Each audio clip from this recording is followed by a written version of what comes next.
अल्हम्दुलिल्लाहि रब्बिल आलमीन वस्सलातु वस्सलामु अला सय्यिदिल अंबिया'i वल मुरसलीन अम्मा बअदु फ़अऊज़ु बिल्लाहि मिनश शैतानिर रजीम बिस्मिल्लाहिर रहमानिर रहीम।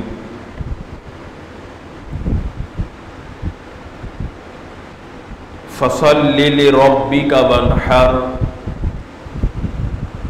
आमन्तु बिल्लाहि सदक़ल्लाहुल अज़ीम व सदक़ रसूलुहुन नबियुल अमीनुर रऊफ़ुर रहीम।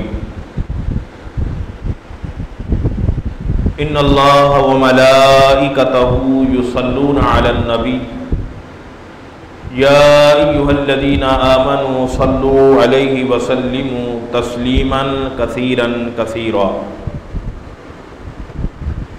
बावाज़े बुलंद दुरूद पाक का नजराना पेश फरमाइए। अल्लाहुम्मा सल्लि अला सय्यदिना व शफ़ीअना व मौलाना मुहम्मद व बारिक व सल्लिम। सब तारीफ़ें अल्लाह रब्बुल इज़्ज़त के लिए जो इस कायनात का खालिक व मालिक है, और बेशुमार दुरूद व सलाम हुजूर नबी अकरम सल्लल्लाहु ताला अलैहि व बारक व सल्लमा की ज़ाते बाबरकत पर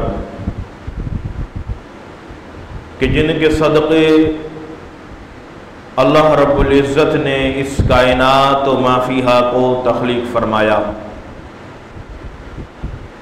अल्लाह रब्बुल इज़्ज़त का करोड़ शुक्र कि उस पाक और बेनियाज ज़ात की अता करदा तौफीक से नमाज जुमा अदा करने के लिए उसके पाक और मुक़द्दस घर में हाजिर हुए। अल्लाह रब्बुल इज़्ज़त की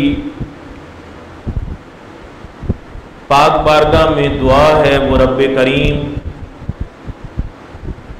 हम सब का हाजिर होना अपनी पाक बारगाह में कबूल व मंजूर फरमाए और हमें इसी मोहब्बत, ज़ौक़, शौक़, इखलास और इस्तक़ामत के साथ अपनी इबादत, इताअत व फर्माबरदारी बजा लाते रहने की तौफ़ीक़ व सआदत अता फरमाए।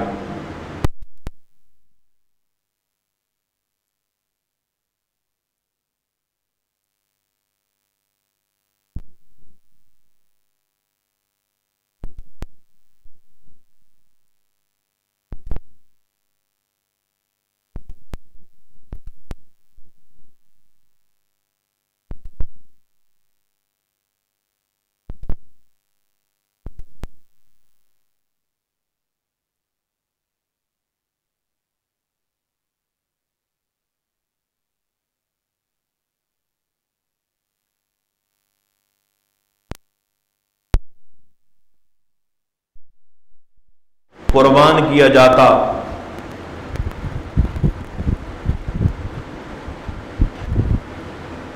दीन इस्लाम ने जहां बुतों की इबादत, उनकी बंदगी से मना किया, उसके साथ साथ इस बात से भी बाखबर किया कि कुर्बानी भी अल्लाह ताला के लिए है। सूरह कौसर में तो आया करीमा मैंने तिलावत की, अल्लाह रब्बुल इज़्ज़त ने अपने प्यारे हबीब सल्लल्लाहु अलैहि वबारक वसल्लम से इरशाद फरमाया, फसल्लि लिरब्बिक वन्हर, कि ए हबीब आप अपने रब की नमाज पढ़ें और कुर्बानी करें।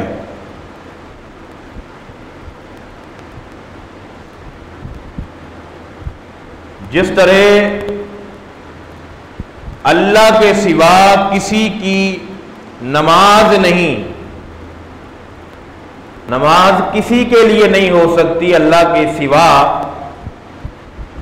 इसी तरह कुर्बानी भी अल्लाह के नाम पर हो। फसल्लि लिरब्बिक वनहर, आप नमाज अपने रब के लिए पढ़े और कुर्बानी भी अपने रब के लिए। तो जमाना जाहिलियत में बुतों के नाम पर भी कुर्बानी की जाती, लेकिन दीन इस्लाम ने ये तालीम दी कि जिस तरह नमाज अल्लाह के लिए अदा करनी है, सजदा अल्लाह को है, इबादत अल्लाह की है, वो नमाज हो या कुर्बानी, इबादत फकत अल्लाह सुब्हानहू व तआला की है।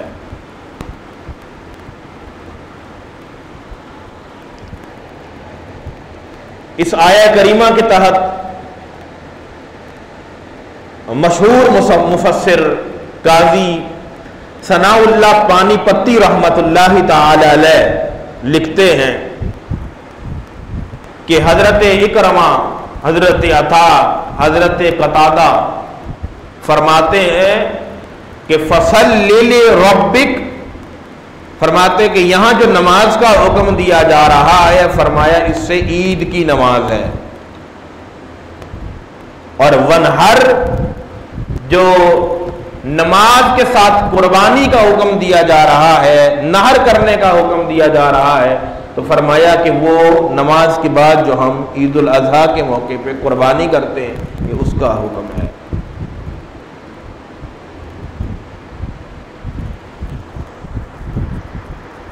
तो ईद की नमाज भी वाजिब है और कुर्बानी जो है वो भी वाजिब है।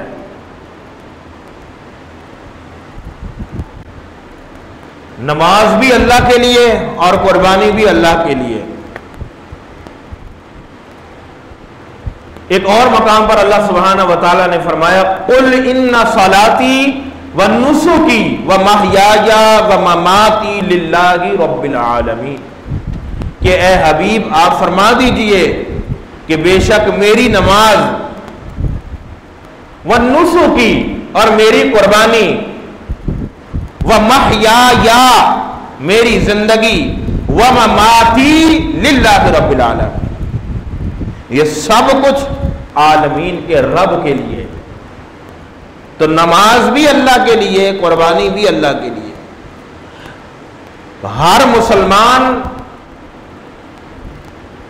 की जिंदगी, उसका जीना, वो भी अल्लाह की इताअत और फरमाबरदारी के मुताबिक हो, उसकी जिंदगी हो, उसका मरना हो, सब कुछ उसका अल्लाह सुब्हानहू व तआला के लिए होना चाहिए।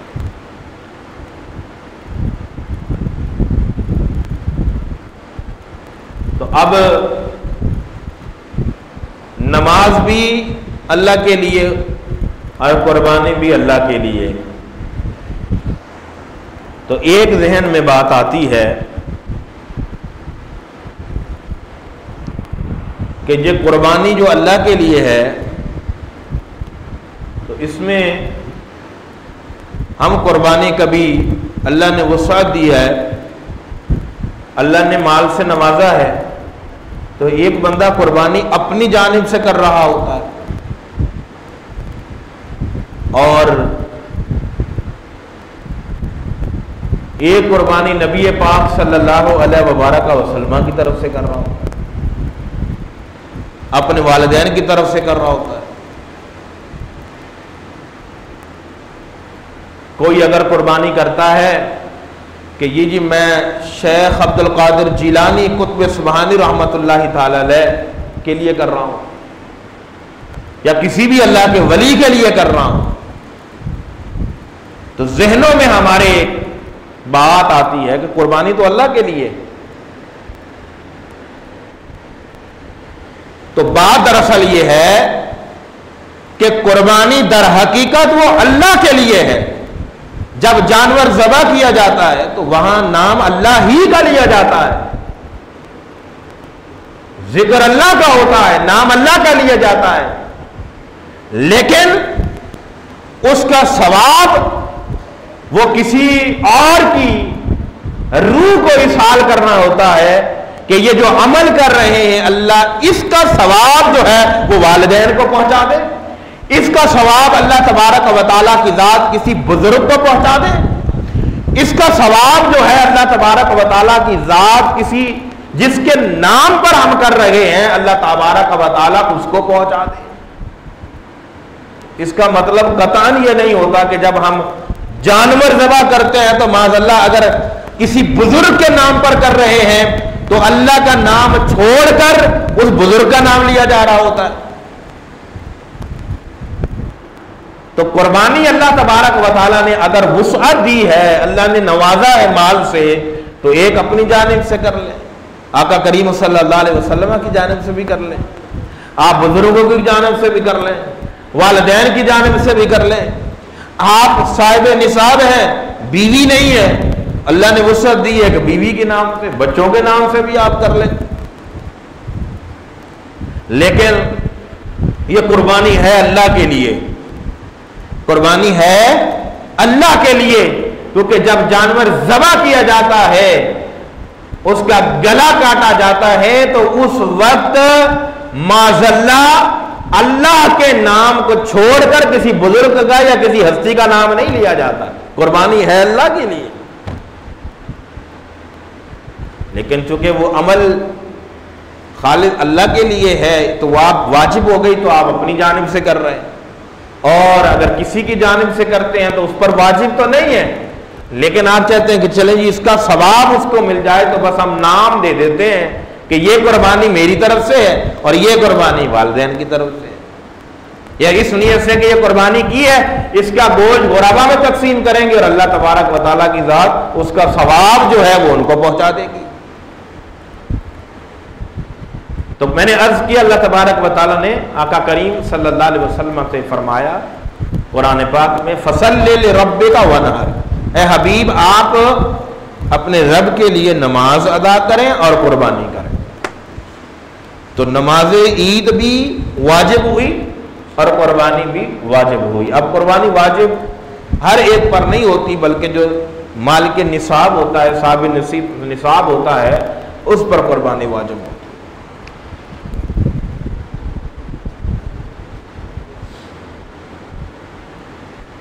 और आका करीम सल्लल्लाहु अलैहि वसल्लम हजरत अब्दुल्ला बिन उमर रदी अल्लाह ताला अन्हु रिवायत करते हैं कि आका करीम सल्लल्लाहु अलैहि वसल्लम जब हिजरत फरमा के मदीना मुनव्वरा तशरीफ लाए, तो आका करीम सल्लल्लाहु अलैहि वसल्लम 10 साल मदीना मुनव्वरा रहे, और आका करीम सल्लल्लाहु अलैहि वसल्लम ने 1 साल भी कुर्बानी में नागा नहीं किया, हर साल कुर्बानी करते रहे। हिजरत के बाद मदीना मुनव्वरा तशरीफ लाए तो हर साल आका करीम सल्लल्लाहु अलैहि वसल्लम कुर्बानी फरमाया करते थे। और एक रिवायत में आता है कि आका करीम सल्लल्लाहु अलैहि वसल्लम 1 मेंढा नहीं बल्कि 2 मेंढे अल्लाह की राह में कुर्बान किया करते थे। तो ये एक ऐसा अमल है कि हिजरत के बाद आका करीम सल्लल्लाहु अलैहि वसल्लम ने इस पर हमेशगी इख्तियार की है। हर साल आका करीम सल्लल्लाहु अलैहि वसल्लम ने मदीना मुनव्वरा तशरीफ ला करके आपने कुर्बानी की और 1 साल भी नागा नहीं किया। और फिर बात यहां खत्म नहीं होती, एक तो ये अमल आका करीम सल्लल्लाहु अलैहि वसल्लम ने खुद किया और हजरात सहाबा को इसकी तालीम दी, तरगीब दिलाई, और ना करने वाले के बारे में आका करीम सल्लल्लाहु अलैहि वसल्लम ने वईद भी बयान फरमाई। अब ये इसके वजूब के लिए दलील है, वाजिब होने के लिए, कि एक अमल आका करीम सल्लल्लाहु अलैहि वसल्लम हिजरत के बाद मुसलसल कर रहे हैं, हर साल कर रहे हैं, 1 साल भी नागा नहीं किया, और फिर खुद कर रहे हैं, हजरात सहाबा को हुक्म भी दे रहे हैं कि ये करो। और जो नहीं करता या जो सुस्ती करता है या सुस्ती करने वाला है, आका करीम सल्लल्लाहु अलैहि वसल्लम ना करने वाले के बारे में वईद भी बयान फरमा रहे हैं। और आका करीम सल्लल्लाहु अलैहि वसल्लम ने फरमाया है कि जो वुसअत होने के बावजूद कुर्बानी ना करे, आका करीम सल्लल्लाहु अलैहि वसल्लम ने फरमाया कि वो हमारी ईदगाह के करीब भी ना आए। नमाज ईद के लिए और बंदा ही आ रहा होता है नमाज पढ़ने के लिए, लेकिन आका करीम सल्लल्लाहु अलैहि वसल्लम ने फरमाया ये वईद है कि जिसको वुसअत थी वो कर सकता था अल्लाह के नाम पे कुर्बानी, लेकिन उसने नहीं की। आका करीम सल्लल्लाहु अलैहि वसल्लम ने फरमाया कि ऐसा शख्स जो है वो हमारी ईदगाह के करीब ना आए। और फिर दौर के हिसाब से तरह तरह के फितने सर उठाते हैं और पिछले कई सालों से बात चली आ रही है कि इतने जानवर जो हैं लाखों की तादाद में वो ज़बह कर दिए जाते हैं।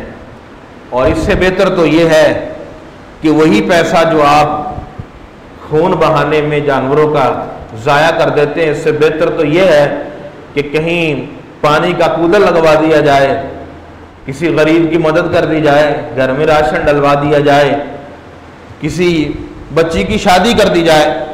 अब इस तरह की बहुत सारी बातें जो हर बात को अकल के तराजू में रख के सोचने की सेकुलर टाइप के जहन रखने वाले वो इस तरह की बातें करते हैं। तो भाई अगर अल्लाह ने आपको दिया है तो ये जो ख्याल खास कुर्बानी के अयाम में आपके जहन में आता है, ये पूरा साल ये ख्याल क्यों नहीं आता? अल्लाह ने अगर माल दिया है आपको तो आप वैसे ही किसी गरीब की मदद कर दें। कल तो आप बोले जी हज करने के लिए इतना पैसा ज़ाया हो जाता है, 15 लाख 20 लाख रुपए लगा के हज करने जाते हैं। इससे बेहतर तो ये नहीं है कि वो किसी की माली जो है वो उसकी मदद कर दी जाए। ये रास्ता खुलेगा तो बात तो फिर और आगे तक जाएगी। क्या जरूरत है 15-20 लाख लगाकर हज करने जाने की, वो खास अमल करने की? वो तो उम्रे में भी तो हो सकता है, वही काम तो करना है। तो वो उम्रा करने जाओ, कम पैसों में हो जाएगा। जियारत ही करनी है ना अल्लाह के घर की, तो आम दिनों में करके आ जाओ। ये खास दिनों में जाने की क्या जरूरत है? महंगाई वैसे ही बहुत है, लोगों के घरों में तो खाने के लिए नहीं है, लोग खुदकुशियां कर रहे हैं। इससे बेहतर तो भैया लोगों की मदद कर दे, ये बात भी हो सकती है। तो ये इस तरह की जहनियत वाले लोग जो दरअसल ये बहुत बड़े फितने हैं।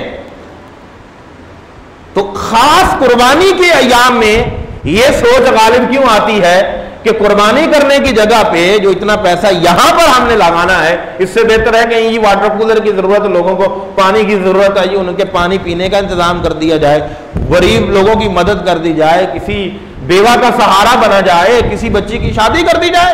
अगर अल्लाह ने आपको दिया है तो ये तो ख्याल बहुत अच्छा ख्याल है। पूरे साल आपको ये ख्याल आना चाहिए और बढ़ चढ़कर आपको गुराबा की, मसाकीन की, बेवाओं की, हाजतमंदों की आपको मदद करनी चाहिए।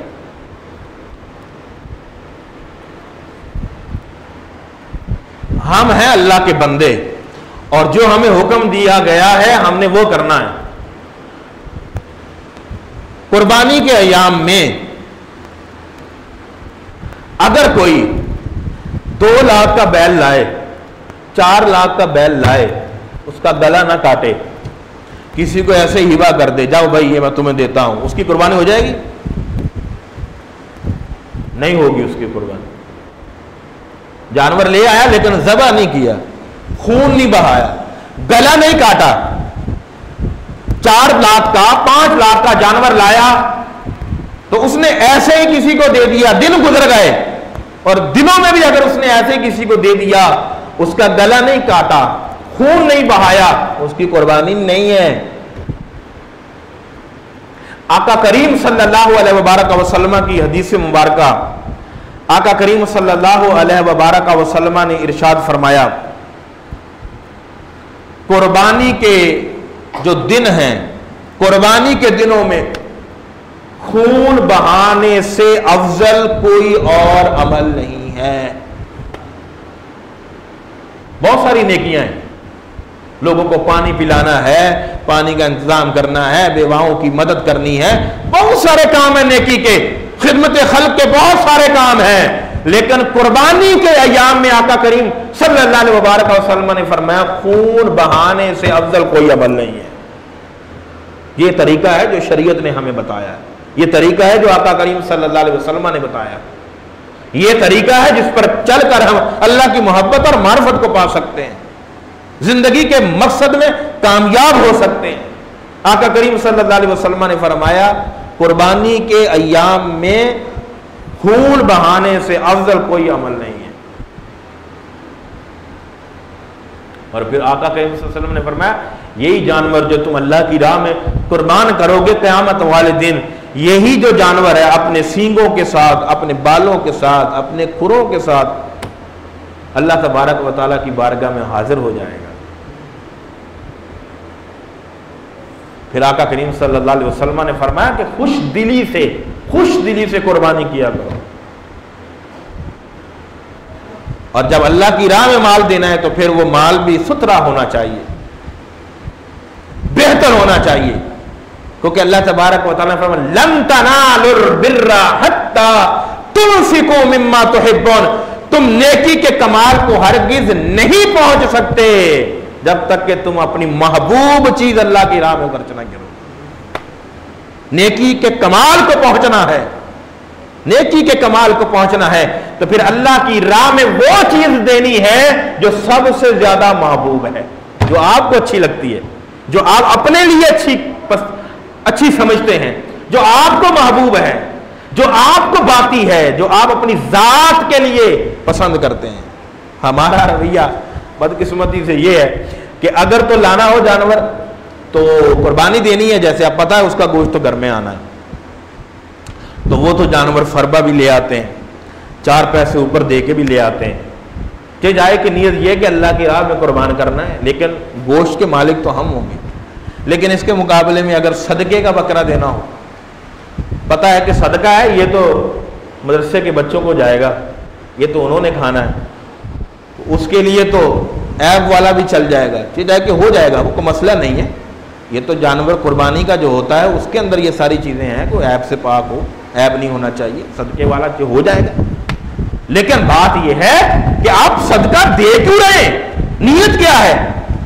नीयत तो यही होगी यकीनन कि आप ये सदका दे रहे हैं अल्लाह की राह में, ताकि अल्लाह तबारक व तआला की जात हमारे इस अमल से खुश हो जाए, जो रुकावटें हैं वो दूर हो जाएं, जो परेशानियां हैं वो दूर हो जाएं।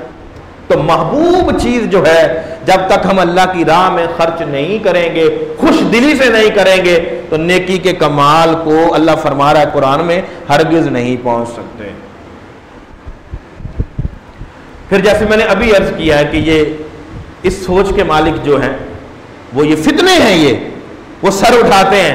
जैसे मैंने अभी अर्ज किया कि कूलर लगवा दें, ये कर लें, वो कर लें, ये तो इतने सारे काम हैं खिदमत खल्क के, इसमें आपका पैसा ज़ाया हो जाता है। तो इसमें जो असल फ़लसफ़ा है वो समझने की ज़रूरत है। एक तो पहली बात मैंने अर्ज की कि कुर्बानी के अय्याम में जानवर खरीद कर किसी को आपने ऐसे हिबा कर दिया, ऐसे ही दे दिया गरीब को, मिस्कीन को, तो आपकी कुर्बानी नहीं होगी। क्या करना, क्या है? गला काटना, उसका खून बहाना है, खून बहाना है। और आका करीम सल्लल्लाहु अलैहि वसल्लम ने फरमाया कि इन कुर्बानी के अय्याम में खून बहाने से अफजल कोई अमल है ही नहीं, कोई अमल अफजल नहीं है। खिदमत खल्क के बहुत से काम हैं, जैसे अभी मैंने अर्ज किया है, आप वाटर कूलर लगवाएं, आप गुराबा की, मसाकीन की खिदमत करें, लेकिन कुर्बानी के अय्याम में खून बहाने से अफजल कोई अमल नहीं है। फर्स्ट प्योरिटी आपकी यही होनी चाहिए कि अगर वाजिब हो रही है तो कुर्बानी देनी, नहीं देंगे तो गुनाहगार हो। और दूसरी असल बात क्या है? बात यह है कि ये कुर्बानी का जो ये सिलसिला है, ये तो असल में ये तो इंसानी जान देना है अल्लाह के नाम पे। अल्लाह ने हजरत इब्राहीम अलैहिस्सलाम से हजरत इस्माइल की कुर्बानी मांगी थी। फलसफा समझने की जरूरत है। जानवर की कुर्बानी नहीं है। अल्लाह तबारक व तआला ने हजरत इब्राहीम अलैहिस्सलाम से तकाजा किया था कि ऐ मेरे इब्राहीम, ये जो तेरा बेटा अब इतना बड़ा हो गया है कि जिसका कद तेरे कद को पहुंचा, अब तेरी खिदमत कर सकता है, तेरी मदद कर सकता है, तू कुछ कहे तो तेरी बात सुनकर अमल कर सकता है। ए इब्राहीम, जरा अपने इस प्यारे बेटे को मेरे नाम पर कुर्बान कर दे। ये तो इंसानी जान मांगी जा रही थी, ये तो इंसानी जान मांगी जा रही है। और फिर जब अल्लाह तबारक व तआला ने हजरत इब्राहीम अलैहिस्सलाम को देखा, अपने प्यारे खलील को देखा कि रब ने जिस आजमाइश में भी अपने खलील को डाला, और वो प्यारा खलील, प्यारा बरगुज़ीदा बंदा हर इम्तिहान में कामयाब होता चला गया। जब अपने प्यारे बेटे हजरत इस्माइल को लिटा दिया, छुरी चला दी, तो अल्लाह तबारक व तआला ने फरमाया, ए इब्राहीम, तूने अपने ख्वाब को सच्चा कर दिखाया है। और फिर अल्लाह की करम नवाजी हुई। ये अल्लाह की करम नवाजी है। अल्लाह की करम नवाजी हुई कि अल्लाह तबारक व तआला ने जन्नत से वो मेंढा भेज दी, वो हजरत इब्राहीम अलैहिस्सलाम ने कुर्बान किया। तो दर हकीकत ये तो इंसानी जान की कुर्बानी थी। ये तो अल्लाह तबारक व तआला की खास रहमत हो गई कि अल्लाह तबारक व तआला ने इंसानी जान के बदले अल्लाह तबारक व तआला ने इंसानों से माल का मुतालबा कर दिया कि जानवर खरीद कर तुम अल्लाह की राह में कुर्बान कर दो। और जब जानवर लाके ज़बह करेंगे और उसका खून बहेगा, उसके गले को काटेंगे, तो यह तसव्वुर कायम होगा कि हजरत इब्राहीम अलैहिस्सलाम से अल्लाह ने जब इस्माइल को कुर्बान करने का तकाजा किया था, अल्लाह के खलील ने अपने प्यारे बेटे को लिटा दिया था। हम उनके चाहने वाले हैं, उनके पैरोकार हैं। अल्लाह तबारक व तआला का खास कर्म हो गया कि इंसानी जान के बदले अल्लाह ने हमसे माल मांग लिया है। लेकिन अगर अल्लाह हमसे तकाजा करे जान का, तो हम जिस तरह इब्राहीम अलैहिस्सलाम तैयार हो गए थे, इस तरह हम भी जान कुर्बान करने के लिए हम वक्त तैयार हैं। ये है असल फलसफा, ये तसव्वुर, ये कायम होना चाहिए। तो जब जानवर के गले पर छुरी चलेगी, खून बहेगा, तो वो वाकया जहन में आएगा कि ऐसे ही हजरत इब्राहीम अलैहिस्सलाम ने अपने इस्माइल को लिटाया था। और ये तो अल्लाह का करम हो गया है, अल्लाह का फजल हो गया है। हम तो वैसे ही बड़े कमजोर हैं, हमारे तो ईमान वैसे ही बड़े कमजोर हैं। हम तो लड़खड़ाते हैं, हम तो डगमगाते हैं, हम तो इस दुनिया के झंझट में ऐसा फंस के रह गए हैं कि हम तो माल देने में इतना घबरा जाते हैं। 10 किस्म के वसवसे हमारे जहनों में आते हैं। अगर अल्लाह ने हमसे हमारे बच्चों की कुर्बानी मांगी होती तो ये कितना मुश्किल काम था, कितना मुश्किल काम था। तो अल्लाह तबारक व तआला ऐसे लोगों को भी हिदायत अता फरमाए। और मैंने अभी अर्ज किया, दर हकीकत हम अल्लाह के बंदे हैं। जिस चीज़ का अल्लाह ने हमसे तकाजा किया है, हम उसी तरह करेंगे तो अल्लाह की मोहब्बत और मार्फत को हासिल करेंगे। अब कुर्बानी के हवाले से कई एक मसाइल है। अब एक चीज़ जो दोस्तों से जब ये बात होती है तो मसाइल पूछते भी हैं। एक मेरे जहन में था मसाला, मैंने कहा ये तो मैं ज़रूर अर्ज़ करूँगा कि हज़रत उम्मुल मोमिनीन उम्मे सलमा रिवायत करती हैं कि आका करीम सल्लल्लाहु अलैहि वसल्लम ने फरमाया कि जब ज़ुल्हिज्जा का पहला अशरा हो जाए, एक रिवायत में है कि जब ज़ुल्हिज्जा का चांद तुलू हो जाए, तो आका करीम सल्लल्लाहु अलैहि वसल्लम ने फरमाया कि जिसने कुर्बानी करनी है, वो कुर्बानी करने का इरादा हो, तो फरमाया कि वो नाखून ना काटे, वो अपने बाल ना काटे, और वो खाल का कोई हिस्सा ना काटे। तो ये एक तालीम है जिसने कुर्बानी का इरादा किया। और फिर इस पे इस हदीस के तहत फुक़हा किराम ने इस अमल को मुस्तहब करार दिया है। ये अमल क्या है? मुस्तहब है, ज़रूरी नहीं है, मुस्तहब अमल है कि जिसने कुर्बानी करनी हो, कुर्बानी करने का इरादा हो, तो कोशिश करके वो ज़ुल्हिज्जा के चांद तुलू होने से पहले, निकलने से पहले वो अपने बाल वगैरह कटवा ले। इन अयाम में कुर्बानी करने तक तुलू होने के बाद, ज़ुल्हिज्जा का चांद निकलने के बाद कुर्बानी करने तक वो अपने बाल ना कटवाए, अपने नाखून ना कटवाए। ये मुस्तहब अमल है, मुस्तहब अमल है। और फिर अकाबरीन ने लिखा है कि अगर कोई कुर्बानी नहीं भी करना चाहता या उसने कुर्बानी नहीं करनी क्योंकि वुसअत नहीं है, माल के निसाब नहीं है, अगर वो भी ये अमल करेगा, वो भी अगर ये अमल करेगा तो इंशाअल्लाह उम्मीद है अल्लाह तबारक व तआला की ज़ात जो अजर और सवाब कुर्बानी करने वाले को अता फरमाएगा, इन्हें भी उनकी मुशाबत की वजह से अजर और सवाब अता फरमाएगा। लेकिन इसमें एक बात हम इसको बहुत जरूरी समझ लेते हैं, नाखून बड़े हुए तो ज़ुल्हिज्जा का चांद तुलू होने से पहले, निकलने से पहले काट लेने चाहिए थे, नहीं काटे, ऑलरेडी काफी बड़े हुए हैं। अब इनमें नाखून बड़े हैं, इनमें मैल भी है, गंदगी है, बाल काट लेने चाहिए थे, बगल के हों या जेरे नाब बाल हो, पहले काट लेने चाहिए थे, नहीं काटे। अब जी वो ज़ुल्हिज्जा का चांद जो है वो निकल आया, तो अब ज़हनों में मैंने कुर्बानी करनी है तो अब मैं बाल नहीं काटूंगा। और बाल 40 दिन से ऊपर दिन गुजर गए हैं, बगल के बाल भी बड़े हुए हैं, जेर नाब बाल भी बड़े हुए हैं, नाखून बड़े हुए, अंदर गंदगी है, मैल भरी हुई है, वाज़ेह नजर आ रही है। अब ज़हन में क्या है कि अब मैंने कुर्बानी करनी है तो अब लिहाजा मैं नाखून भी नहीं काटूंगा, बगल के बाल भी नहीं काटूंगा और जेर नाब बाल भी नहीं काटूंगा, क्योंकि इसकी तो बड़ी फजीलत है। जितनी भी फजीलत है ये अमल क्या है, मुस्तहब है। लेकिन अगर 40 दिन से ऊपर वक्त गुजर जाए और आपके जेर नाब और बगल के बाल अगर काटे ना हो तो हुक्म यह है कि ये बाल साफ करना जरूरी है। तो इस सूरत में अगर बाल पहले नहीं काटे और बड़े हो गए हैं तो ऐसी सूरत में यकीनन मुस्तहब अमल को तर्क करेंगे आप, और आपके लिए जरूरी है कि आप जेरे नाब बाल भी काटें, बगल के बाल 40 दिन से अगर ऊपर हो चुके हैं तो इनको भी साफ करें। और अगर आपके नाखून इतने बड़े हैं, गंदगी नजर आ रही है, आप किसी के साथ बैठ रहे हैं उसको गिन आ रही है, आपके नाखूनों में मैल घुसी हुई है और आप वो मुस्तहब अमल और उस अजर और सवाब को पाने के लिए हैं, तो आप नाखून अपने काटें। अगर काटने चाहिए, सवाब हासिल करना तो पहले करना चाहिए था इसका एहतिमाम, और अगर नहीं कर पाए और ये 40 दिन से ऊपर दिन गुजर चुके हैं, मजीद ये तो ताखीर का शिकार है यहाँ, और नाखून भी गंदगी भरी हुई है, क्योंकि सफाई जो है वो निस्फ ईमान है। हमारा दीन हमें दर्स देता है, अल्लाह तबारक व तआला की ज़ात हमें अमल करने की तौफीक अता फरमाए। वमा अलैया इल्लल बलागुल मुबीन। जिन हजरात ने सुन्नत अदा नहीं फरमाई वो सुन्नत अदा।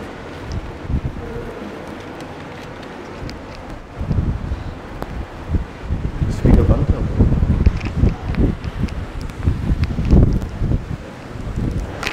बाहर आ जाओ।